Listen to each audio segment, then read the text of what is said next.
rice কলাফুটটো লগাই ওলালোঁ ইউনিভাৰ্চিটিলৈ বুলি একো এটা খোৱা নাছিলোঁ আৰু ৰাস্তাতে চাহ একাপ খাই ল'লোঁ অকলে অকলে গৈ আছোঁ ভিতৰলৈ বুলি কাৰণ মোৰ ৰুমমেটৰ ডিপাৰ্টমেণ্টৰ আগতে পালোঁ মোৰ অকণমান আগত আছিল বেছি ক্লাছ পাতি তেনেকৈ আজি নহ'লেই নতুন দিন বুলি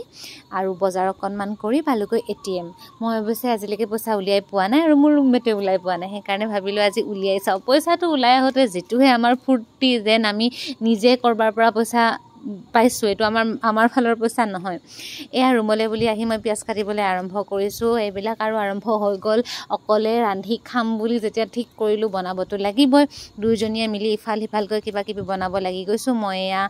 অমলেট এটা বনাই আছোঁ আৰু লগতে লেচেৰা মাহ ভাজিছোঁ তেনেকৈ আৰু কিবাকৈ খাইছোঁ ঘৰততো মোক বহুত কিবা কিবি লাগে ঘৰত বনায়ো লওঁ ইয়াতে অৱশ্যে তেনেকৈতো নহ'ব মিলাই চলিবই লাগিব ভাতকেইটা বনোৱা হ'ল আমাৰ পাকঘৰটোৰ পৰা আকৌ খুব ধুনীয়া এটা পৰিৱেশ দেখিবলৈ পোৱা যায় ইমানেই